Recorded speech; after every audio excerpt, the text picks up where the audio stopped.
한결TV 공동기획 파워 인터뷰 아나운서 윤영입니다. 자, 의료 소송에 뛰어든 사람들은 복잡한 절차와 끝모를 법정 공방에 지쳐서 중도에 포기하는 경우가 많이 있습니다. 심할 경우에는 가정 파탄까지 가는 경우도 간혹 있는데요. 이런 현실을 개선하기 위해서 작년 4월 한국의료분쟁조정중재원이 문을 열었습니다. 이제 개원한 지 1년이 넘었는데요. 자, 그래서 오늘은 그동안의 성과는 무엇이며 또 앞으로 개선할 점은 없는지 의료 분쟁 조정 전반에 걸친 다양한 이야기를 나눠볼까 합니다. 자, 오늘 이 자리에는요, 한국의료분쟁조정중재원 이희석 상임조정위원께서 자리하셨습니다. 네, 안녕하세요. 네, 안녕하십니까. 네, 반갑습니다. 네, 반갑습니다. 자, 시청자 여러분께 화면을 통해서 직접 소개를 좀 해주시죠. 네, 안녕하십니까. 방금 소개받은 이희석 의원입니다. 네. 작년 4월 8일이었죠. 한국 의료분쟁조정중재원이 출범을 했습니다. 네. 발이 조금 길고 어려워요. 예, 그래서 네. 저희 그 호칭을 조정중재원으로 하셔도 되고요. 네. 아니면 중재원으로 부르셔도 되겠습니다. 아, 그런가요? 조정중재원. 네, 네. 짧게 네. 예, 불러도 되는군요. 구체적으로 어떤 일을 하는 곳인지 간략하게 소개를 좀 해주실까요? 예. 저희 의료사고가 발생했을 경우에 사고에 대해서 잘 모르시잖아요. 그렇기 네. 때문에 일단은 궁금한 거를 알기 위해서 상담을 해드립니다. 그다음에 상담을 받으신 분들은 이제 의료사고 조정 접수를 하시게 됩니다. 그러면 저희가 그 사고 원인을 밝히기 위해서 감정을 하고요. 네. 그다음에 감정된 결과를 근거로 해서 그 책임을 어떻게 지울 것인지 조정을 진행을 합니다. 그리고 그 조정 절차라는 게 있고 중재 절차라는 또 하나의 절차가 있는데 그거는 그 구성력의 차이뿐이지 실제는 같습니다. 뭐 그렇게 이해하시고 그다음에 이제 의료 분쟁 제도에 대한 연구라든지 의료 사고 예방 이런 여러 가지 활동을 하고 있습니다. 자, 억울한 일을 겪었다. 그래서 만약에 이제 신청을 하면은 네. 어떤 그 절차에 의해서 이게 진행이 되는지 궁금해요. 일단 이제 환자 측도 저희 절차를 이용할 수 있고요. 네. 그다음에 의료기관도 마찬가지로 절차를 이용할 수 있습니다. 아. 의료기관 입장에서는 자기가 생각하기에는 그 환자가 주장하는 거하고 다르게 나는 책임이 없다라는 의미에서 신청을 하셔도 되고 아니면 책임은 인정하지만 최소한 뭐 요 정도밖에 안 된다라는 의미에서도 하실 수가 있습니다. 그래서 네. 어느 쪽이든 하시면 대신 이제 상대방이 그 절차에 응하겠다라는 동의를 하셔야 됩니다. 그 동의가 되면 그 다음에는 이제 감정을 하게 되고요. 네. 감정을 마친 다음에 이제 책임의 범위를 정하는 조정 절차를 진행해서 조정해서 합의가 성립되면은 이 사건이 종결이 됩니다. 아. 근데 환자 입장에서 이렇게 제가 대변을 하자면 어떤 의료 분쟁이 이제 억울한 점이 생겼어요. 예. 이걸 법에 호소를 하려면 너무나 기간이 오래 걸리고 또 힘든 싸움이다 이런 거기 때문에 지레 이렇게 포기하는 경우가 많이 있다고 들었거든요. 혹시 예. 이게 시작을 하면 네. 이게 대체적으로 기간이 얼마 정도나 걸릴까요? 저희한테 오게 되면 신속합니다. 우선 얼마나 90일입니다. 90일이요? 예. 사건 접수하고 90일이면? 90일이면 석 달? 예, 결론을 봅니다. 그래요? 예.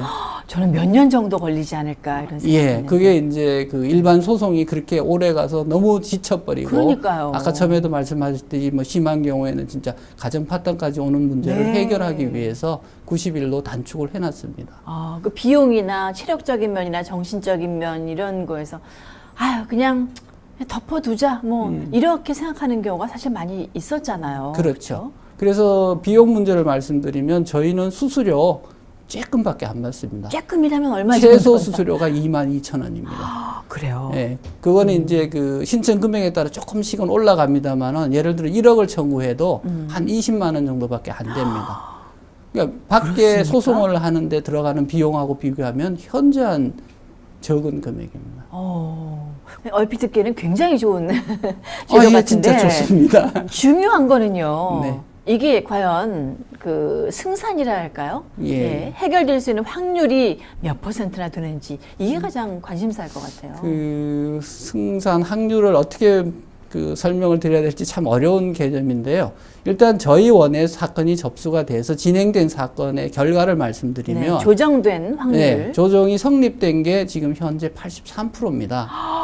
이거는 네. 상당히 높은 편이죠. 네. 그러네요. 네, 그래서 사실 저희는 한편으로는 부담스럽습니다. 이걸 계속 유지를 하고 싶은데. 예. 아니 이렇게 좋은 제도가 왜 이제 생겼나요? 그게 의료 분쟁이 사실 벌써 30년 전부터 문제가 심각했었습니다. 네. 그랬는데 이제 의료계와 이 환자 측 간의 입장이 아주 예민하게 대립하고 있기 때문에 그거를 놓고 입법 작업이 23년이 걸렸습니다. 너무 오래 걸렸네요. 네. 계속 국회에 올리면 또 논의하다가 폐기되고 또 다시 올리고 그래서 회기마되게 올라왔는데 그래서 그게 2011년에 겨우 이제 양쪽이 합의를 봐서 통과가 됐습니다. 그리고 나서 작년에 저희 원이 설립이 됐습니다. 네. 의료분쟁 조정중재원에 조정을 신청하는 것과 또 법원에 소송을 하는 경우 어떤 점이 가장 큰지 그 핵심만 좀 찝어주시면 어떨까요? 예, 우선 아까도 잠깐 말씀드렸습니다만 법원에 소송을 제기하면 시간이 몇 년씩 걸립니다. 그리고 소송은 항상 1심, 2심, 3심까지 가는 기본 구조이기 때문에 네. 더 많은 시간이 걸릴 수 있고요. 그다음에 이제 비용 면에서 저희는 최소한의 수수료만 내면 변호사비 부담 없이도 다 가능하기 때문에 그게 저렴하고요. 네. 그다음에 저희 원 내에 감정단이 있습니다. 그래서 의료사고의 원인에 대한 분석을 여기서 바로 해결을 해드립니다. 네. 그것이 아주 그 중요한 그 특이점이 되겠습니다. 어디서든 이렇게 한 기간 안에 감정을 하고 조정을 하는 거는 전 세계적으로도 없는 걸로 알고 있습니다. 그래요. 예. 네. 만약에 의료 이런 이제 분쟁, 내가 억울한 일을 당했다 의료기관에서 그랬을 때 그 일을 겪은 후부터 언제까지 이 그 신청을 하면 가능한 건가요? 의료 사고가 발생하고 그 법적으로 민사법적으로는 사고를 안 지 3년, 3년. 네 발생하고서 10년. 그렇습니다. 그러니까 일단 사고가 발생하는 건 어느 날 뭐 사고가 날 거 아니겠습니까? 네, 근데 네. 그것이 의료 사고로 그러니까 책임 있는 행위다라고 아는 거하고 사고 발생하고는 다를 수 다를 있죠. 수 있네요. 그래서 진짜. 이제 그게 3년과 10년으로 되어 있습니다. 그래서 그렇군요. 통상적으로는 3년이라고 생각하시면 제일 편안하십니다.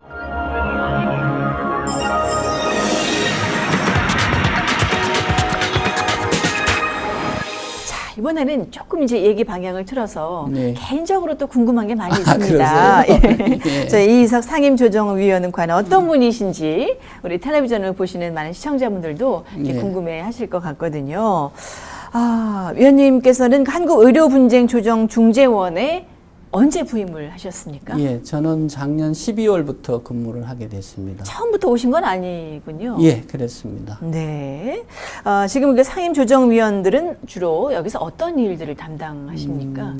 이제 조정 사건이 접수가 되면 그 사건 기록이 만들어집니다. 그러면 이제 의료 기록과 그 신청인이 주장하는 사고 경위들을 일단 분석을 합니다. 네. 그렇게 하고 그다음에 감정 결과에 나오면 그 감정 결과에 나오는 그 사고의 원인과 결과, 인과관계를 판단을 합니다. 그래서 이게 과연 책임을 물릴 것인지 안 물릴 건지 이런 것들을 판단하고 책임을 물린다면 이제 배상을 어느 정도 해줘야 되는지를 또 그 적용을 합니다. 예를 들어 그분의 직업이 어떻게 되고 소득 뭐 이런 것들을 가지고 또 연세라든가 이런 걸 해서 정하여서 어떤 그 전체적인 그림을 그립니다. 그래서 조정 절차에 당사자들이 오시면 의견을 듣고 그런 내용을 알려드리면서 서로 합의점을 찾게 해드리는 그런 절차를 저희가 진행하고 있습니다. 네.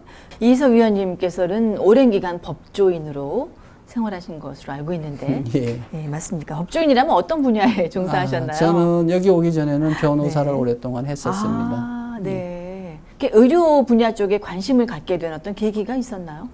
예, 뭐 법조인을 하다 보니까 아무래도 이제 제 주변에 있는 분들이 이제 문의를 많이 하시게 되는데 이제 의료 사고를 당하는 분도 있고 네. 또 의료 사고를 내서 문제가 되는 이제 또 의사들도 있고 그 내용들을 들어보면 참 서로 안타까운 얘기들을 많이 합니다. 네.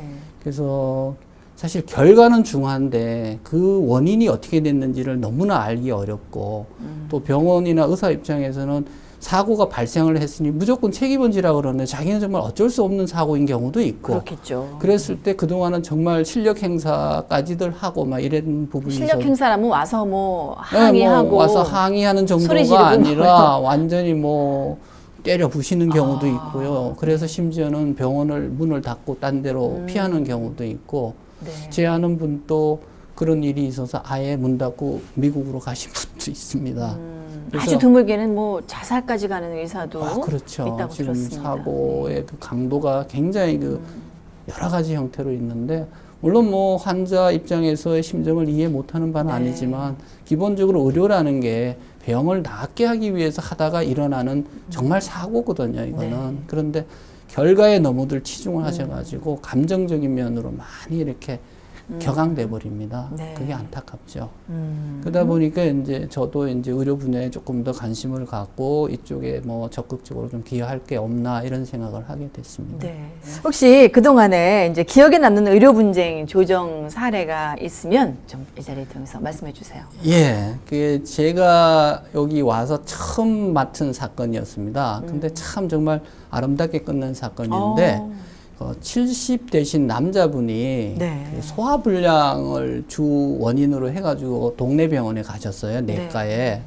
그러니까 병원에 와서 쭉 말씀을 드리니까 뭐 소화불량에 뭐 이런 얘기 하시니까 쭉 체크를 해보시고 자꾸 뭐 속도 쓰리다 그러니 그럼 위내시경을 한번 해보십시다. 그래서 위내시경까지 했어요.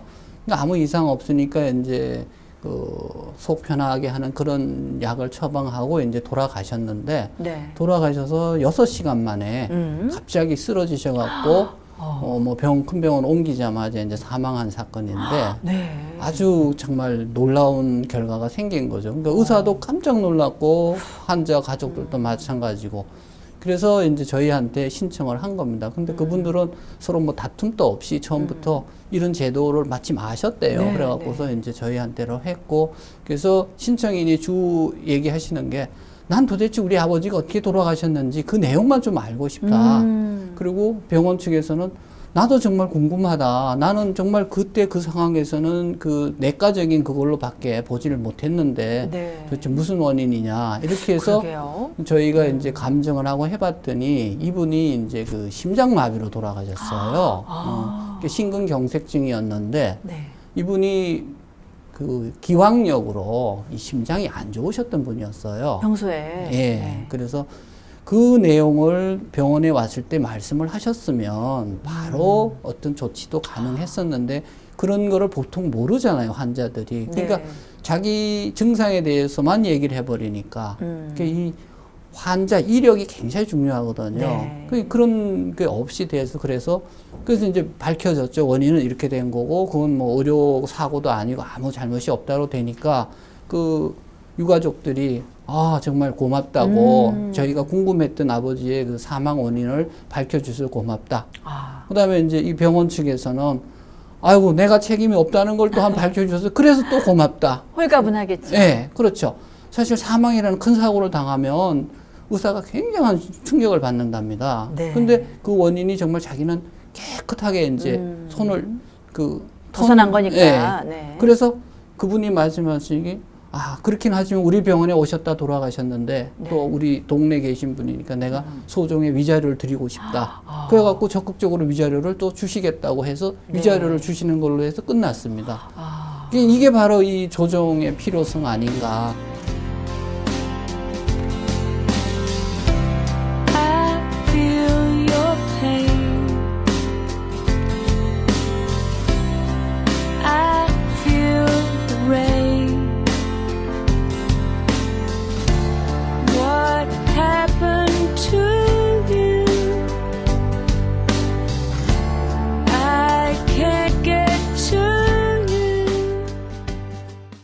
근데요, 조정을 시작하지도 못하고 네.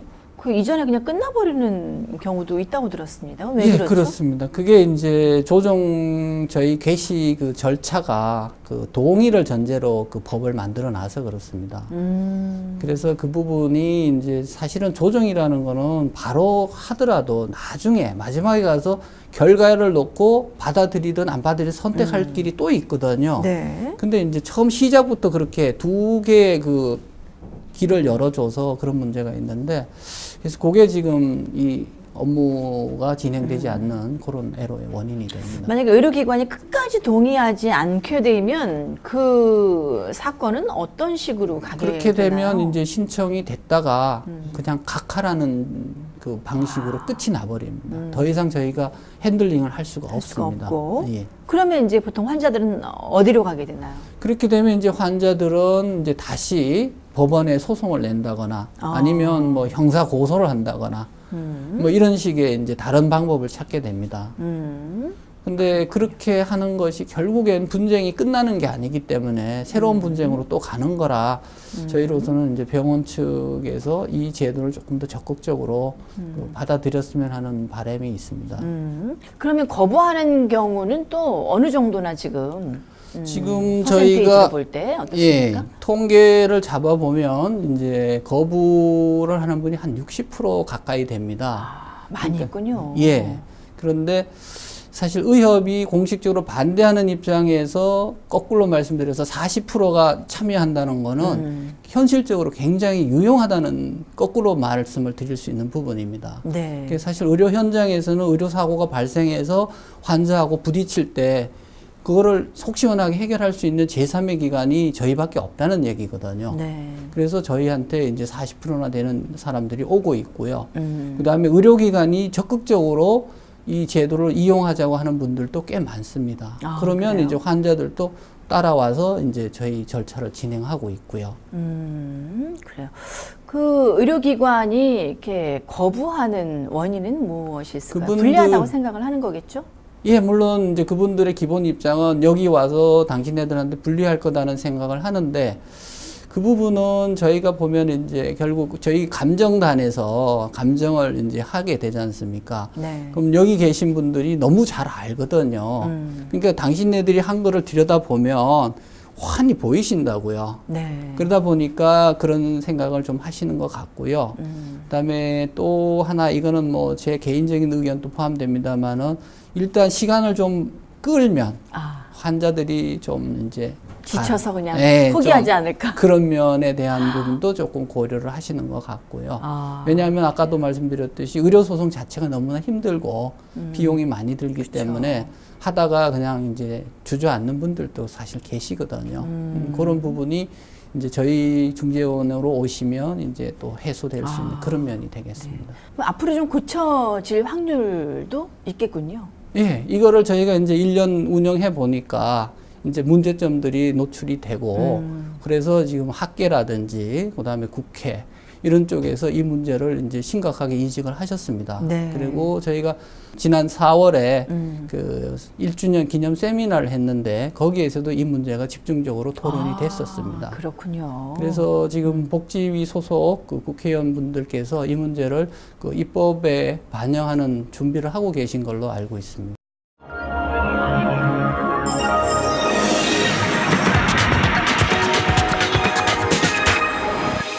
케이블 TV 공동기획 파워 인터뷰. 오늘은 한국의료분쟁조정중재원 이희석 상임조정위원과 만나서 여러 가지 이야기를 들어보고 있습니다.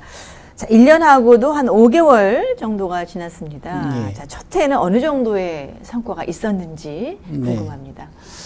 사실 뭐 모든 일이 첫 술에 배부르지는 않는 거죠. 네. 그렇지만은 저희도 나름대로 노력을 많이 해서 어느 정도 성과는 있었다고 말씀드릴 수 있습니다. 우선 숫자적으로 말씀드리면 작년 한 해 경우에 3만 건이 넘는 상담을 했고요. 그다음에 이제 사건 접수는 한 800건이 접수가 됐습니다. 네.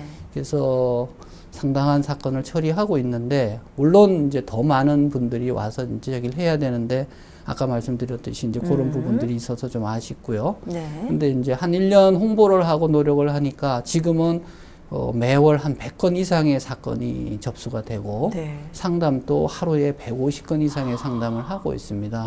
그래서 이제 서서히 성과가 더 올라가고 있고요. 그다음에 저희는 이 객관적인 숫자도 물론 중요하지만 하나하나 사건이 다 중요하다고 봅니다. 그럼요. 그 과정에서 녹아 있는 그 고통과 어떤 그 아픔 이런 것들을 저희가 조정 과정을 통해서 해소시켜 드리고 서로 마지막에는 악수하고 가시고 고맙다고 말씀하실 때 그게 우리 사회에서 갈등들을 이제 녹여내고 사회가 조금 더 이제 밝아지는 거 아닌가 그런 노력들에서 기쁨을 찾고요. 그다음에 특히 저희는 이제 조정 중지를 하다 보니까 소액 사건이라든지 네. 그다음에 가정적인 어려움이라든지 이런 문제 때문에 소송까지 못 가는 경우들이 많습니다. 네. 그런 경우는 저희 조정 중재 절차에서 많은 혜택을 보실 수가 있죠. 비용 부담 없이 저희 쪽에서 감정까지 해가지고 답을 찾아드리니까요. 네. 그런 것들이 저희가 그 성과로 말씀드릴 수 있겠습니다. 지금 한 달에 뭐 100건 정도라고 하는데 앞으로 계속 이게 이제 건수가 늘어나겠죠. 홍보가 되다 보면. 근데 이제 너무 늘어나는 건 저희도 원치 않습니다. 왜냐하면 사고가 자꾸 생긴다는 얘기가 되니까 네. 이제 있는 사고 중에 이제 서로 당사자들이 다툼으로 가는 거 말고 그거를 이제 저희한테 맡겨서 해주시면 좋겠다는 그런 네. 취지로 이해하시면 됩니다. 아까 그 합의 성공률이 80%가 좀 넘는다고 예. 말씀하셨잖아요. 그러면은 법원이나 소비자원을 통할 경우하고 비교해 보면은 예. 그 수치가 어느 정도 되는 건가요? 예, 뭐 남의 기관 얘기하기가 조심스럽습니다만은 법원에서도 사실은 소송을 제기하면 뭐 막바로 소송 절차로 다 가는 게 아니라 조정이 필요하다 싶은 사건은 조정에 회부를 해봅니다. 그래서 이제 그런 경우에 조정 성립률을 따져보면 법원은 한 30%대 정도 되고요. 네. 그다음에 이제 의료 분쟁에 관해서 지금 그 전에 해오던 기관이 이제 소비자원, 전에는 소비자보호원이라 그랬습니다. 거기 이제 의료 분쟁 조정위원회라는 조직이 있습니다. 거기서 하는 게 한 50% 후반 정도 그렇게 지금 되고 있는데 네. 의료 분쟁 그 위원회에서는 이제 저희하고 조금 다른 게 거기는 저희처럼 이렇게 감정단이 따로 없습니다. 네. 그래서 이제 그런 엄격한 그 전문에 의한 평가가 없이 진행되고 있는 점이 있습니다. 그러니까 일반 환자 같은 경우는 지금 여기 중재원을 선택할 수도 있고 예. 법원을 선택할 수도 있고 예. 소비자원을 선택할 수도 있다. 네, 뭐 제도적으로 각기 근데 이제 뭐 장단점이 있습니다만은 예. 지금 중재원 같은 경우는 빠르고 예. 일단 비용이 저렴하다. 네, 네. 예, 하는 장점이 있다. 예. 예, 그리고 이런 이제 말씀이시죠. 전문 감정단이 감정을 해주신다는 거죠. 이제 1년 5개월 정도 이렇게 지났는데 혹시 뭐 미흡한 점이라든가 예. 이러이러한 점들은 좀 개선됐으면 좋겠다 하는 것들이 있다면 어떤 것들이 있을까요? 그 조금 더 하고 싶은 거는 지금 의료 분야가 굉장히 전문화가 돼서 뭐 40-50개의 기본 전문 과목이 있습니다. 네. 그러면 이분들을 이제 그 각 사고는 전문 분야별로 이제 전문 의견을 받아야 되는데 현재 저희 그 감정위원이나 조정위원회 의료계에 참여하시는 분들이 숫자가 적습니다. 그래서 그게 왜 적냐면 법에 100명으로 제한을 해놨습니다. 그래서 사실 한 분야에 2명씩만 해도 100명이 훌쩍 넘어버리는 그런 부분이라 그런 것들을 이제 좀 확대하고 그다음에 나머지 이제 부수적인 제도들을 조금 더 고쳤으면 하는 바람을 갖고 있습니다. 네, 그렇군요. 혹시 뭐 앞으로 한국의료분쟁조정중재원의 계획이나 또 뭐 확대, 추진할 사업 네. 그런 것도 있나요? 저희가 지난 1년에는 그 조정 중재 중점을 두다 보니까 의료사고 예방 부분에 조금 좀 그 준비만 하고 있는 상태입니다. 사실은 이제 저희가 의료사고를 이렇게 조정하면서 분석을 해보면 어떤 원인에 의해서 사고가 발생하는지가 방향이 잡힙니다. 그랬을 때 이거를 이제 예방 활동으로 이제 다시 환류시켜주는 게 굉장히 중요하거든요. 그래서 저희 원 업무에도 그게 들어가 있는데 우선 이제 케이스가 많이 축적이 덜 됐고 해서 앞으로 이제 그 부분을 조금 더 발전시키고 그다음에 저희가 그 환자가 전국에서 다 이제 옵니다. 유일하게 네. 서울에 있다면 그래서 이분들이 굉장히 힘들어하세요. 그래서 이제 지부를 좀 필요하지 않을까. 네. 특히 부산이라든지 뭐 저쪽 호남권이라든지 광주 뭐 이런 네. 식으로 그런 부분에 대한 필요성이 많이 논의되고요. 그러네요. 예. 네. 그래서 저희가 우선적으로 현재 할 수 있는 거는 화상회의라든지 아니면 저희가 직접 출장을 가는 출장 절차라든지 이런 것들에 대한 지금 연구를 조금 더 하고 있습니다. 그 다음에 저희가 이 조정을 해보니까 제일 큰 문제가 불신입니다. 뭐 우리 다른 사회 갈등도 다 불신에서 일어납니다만 특히 의료사고에서는 환자는 의사를 안 믿습니다. 네. 사실은 믿어서 환자가 병을 거기 봐달라고 갔는데 사고가 나면 안 믿어버리세요. 그리고 의사 입장에서도 환자가 하는 얘기를 잘 안 믿으시려고 했어요. 왜냐하면 당신은 당신이 최선을 다했다고 생각하시는 거거든요. 네. 그러니까 환자가 좀 뭐 무리를 한다, 억지를 쓴다 이런 생각. 그런데 그것이 자꾸 부딪히는 과정에서는 감정적으로 또 이렇게 돼버리십니다. 그래서 이 상호 간의 이 불신을 좀 회복할 수 있는 그런 노력을 우리 중재원 입장에서 좀 하면 좋지 않겠나. 이제 이런 그 검토까지 하고 있습니다. 자, 이제 의료 분쟁 조정을 진행하고 있는 분들께 예. 끝으로 조언을 좀 한 말씀 부탁드려도 될까요? 예. 의료 분쟁을 지금 당하신 분이나 그걸로 인해서 그 처리를 하셔야 되는 의료기관 입장에서는 굉장히 고통스럽고 힘드실 겁니다. 네. 그럴 때 너무 혼자서 고민하지 마시고요. 이 전문 기관이 있으니까 저희한테 우선 상담을 받아보시고 저희 절차를 이용하시는 쪽으로 방향을 잡으시는 게 참 좋을 거라고 생각을 합니다. 네. 저희는 기본적으로 전문 집단이기 때문에 전문적인 의견을 내시고 그다음에 또 공정하게 업무 처리를 할 수밖에 없습니다. 어느 한쪽을 편들 수가 없습니다. 아무리 여기 감정단에 계신 분이 의사라고 해서 의사 편을 들면 안 되는 것이 처음에 한두 건은 어쩌면 아마 가능할지도 모릅니다. 그런데 이게 시간이 지나면 의료계에서 압니다. 저 의사가 감정이면 하는데 편파적으로 해. 그러면 그분은 당신 인생이 그야말로 불명예스럽게 마감되는 겁니다. 네. 그러니까 도저히 그러실 수가 없고요. 그다음에 환자분들이 그래서 믿으시라는 말씀이고, 그다음에 그 반대의 경우도 마찬가지입니다. 환자들만 편들어주는 조직이 아닙니다. 저희는 어디까지나 객관적인 그 기준에 근거해서 소득이라든가 이런 부분을 산정하고, 그다음에 감정단에서 내는 전문적인 감정 의견을 바탕으로 해서 정말로 잘못을 했는지 안 했는지 판단을 합니다. 그러니까 네. 어느 누구에도 불리하게 하거나 유리하게 하는 게 아닙니다. 공정하게. 그 점을 꼭 좀 유념하셔서 직접 부딪히지 마시고, 사실 사고가 났을 땐 서로 부딪히면 좋은 일 안 생깁니다. 그렇죠. 저희 제3의 기관을 통해서 해결하시기를 바랍니다. 예, 좋습니다. 예. 자, 국민의 기대와 관심 속에서 앞으로 더욱 발전하는 중재원이 되기를 소망합니다. 감사합니다. 예, 오늘 말씀 고맙습니다. 예, 수고하셨습니다. 네. 자, 케이블 TV 공동 기획 파워 인터뷰. 오늘은 한국의료분쟁조정중재원의 이희석 상임조정위원과 함께 말씀을 나눠봤습니다. 오늘 순서는 여기까지 하고 마치도록 하겠습니다. 다음 기회에 또 여러분 찾아뵙겠습니다. 고맙습니다.